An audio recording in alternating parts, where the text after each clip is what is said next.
उसको दर्ज हुए भी 2 साल हो गए। सोशल मीडिया में एक वीडियो वायरल हो गया जिसमें स्वास्थ्य मंत्री जी किसी महिला के साथ अश्लील वार्तालाप कर रहे हैं। आनन फानन में उन्होंने एक एफआईआर दर्ज करा दी। उस एफआईआर में अनुसंधान कितना आगे बढ़ा है किसी को पता नहीं है। हम लोगों को अखबारों से पता चला कि 1 साल पहले जज साहब ने उस वीडियो का पेन ड्राइव एफएसएल रांची में भेजा है जांच करने के लिए। अब वो पेन ड्राइव भी पुलिस ने नहीं वहां कचहरी में रखा है, मुख्यमंत्री के स्वास्थ्य मंत्री के कार्यालय से ही वह दिया गया है पेन ड्राइव। अब पिछले साल अक्टूबर या नवंबर में एफएसएल ने रांची से भेज दिया कि हमारे पास ऐसे उपकरण नहीं है कि हम इसकी जांच कर सकते हैं, लौटा दिया। अब उसके कई दिन बाद जज साहब ने शायद आदेश किया है कि इसको बंगलुरु भेजिए। अब ये आदेश हुए भी करीब 8-9 महीने हो गए या 1 साल हो गए। अब पुलिस ने बंगलुरु भेजा है कि नहीं भेजा है ये हम लोग को पता नहीं है। तो एक तरफ मंत्री के द्वारा खुद किए गए एफआईआर पर यहाँ के पुलिस का रवैया ऐसा है कि चींटी की चाल चल रही है उसमें।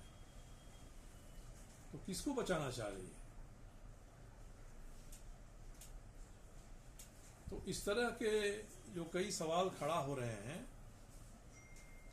ये सवाल मंत्री की नीयत पर, इनके आचरण पर संदेह पैदा करने वाले हैं और जमशेदपुर के पुलिस और प्रशासन पर उनके द्वारा अनुचित दबाव बनाने के लिए पर्याप्त उदाहरण है। अब जो ये जमशेदपुर की गुंडागर्दी है ये रांची भी पहुंच गई। रांची में स्वास्थ्य मंत्री जी को मेरे ही आवास के पास में एक आवास आवंटित हुआ। अब उनका आवास मेरे आवास से छोटा है, तो कई बार उन्होंने सवाल उठाया कि एक विधायक रहते हुए इनको बड़ा आवास कैसे मिला। इसको तो उनको मुख्यमंत्री के यहाँ शिकायत दर्ज करानी चाहिए थी। अब उनकी जो एक कुंठा थी, उस कुंठा ने एक नया रूप पकड़ा। जब मुख्य सचिव रिटायर हो गए तो उनके क्वार्टर पर जाके ताला तोड़ के उन्होंने कब्जा कर लिया।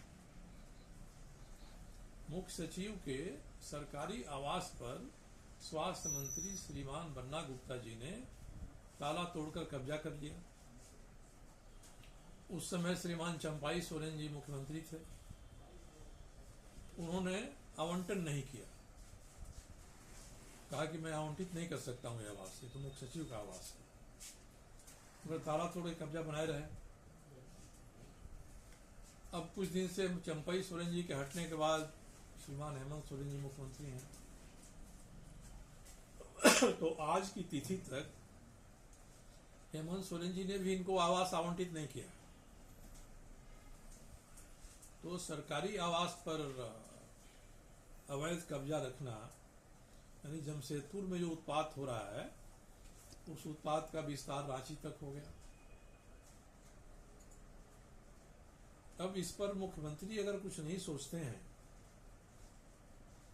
तो लगेगा कि मुख्यमंत्री भय खा रहे हैं कांग्रेस के लोगों से। उनकी सरकार कांग्रेस के बैसाखी पर टिकी हुई है और दूसरी तरफ कांग्रेस के जो स्वास्थ्य मंत्री हैं इनका उत्पात बढ़ते जा रहा है, जमशेदपुर से रांची तक चलते जा रहा है। इसीलिए मैं जमशेदपुर में जो पुलिस और प्रशासन के अधिकारी हैं उनसे मैं विनम्र गुजारिश कर रहा हूं कि आखिर संसदीय प्रणाली में, लोकतंत्र में संविधान और कानून का भी कोई स्थान होना चाहिए। जो अधिकारी संविधान और कानून की रक्षा करने की शपथ खाकर वर्दी पहनते हैं और अपने ऑफिस में बैठते हैं, वैसे लोगों को एक बार सोचना चाहिए कि वे जो आचरण कर रहे हैं वह कानून संविधान के अनुरूप है कि नहीं है, या मंत्री को खुश करने के लिए है या मंत्री के दबाव में रहने के लिए है।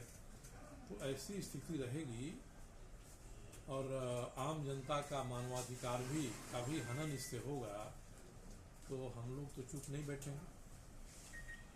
तब जनता ही जवाब देगी।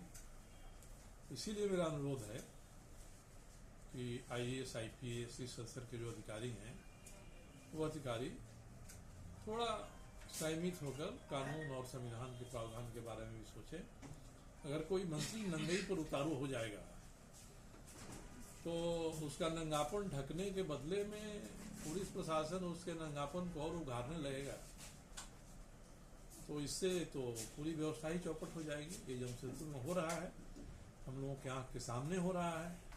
जब यह उत्पाद सीमा पार कर रहा है और पुलिस और प्रशासन का रवैया पक्षपातियों में दिखाई पड़ रहा है कि जिस केस में चाहेंगे अनुसंधान नहीं करेंगे और जिस केस में चाहेंगे गाड़ी को सर पर दौड़ा के जो आरोपी है उसको जेल भेज देंगे, ये रवैया ठीक नहीं है। इसीलिए मैं आज आपको संबोधित कर रहा हूँ। मुझे उम्मीद है कि आपके माध्यम से ये बातें पुलिस प्रशासन तक पहुँचेंगी।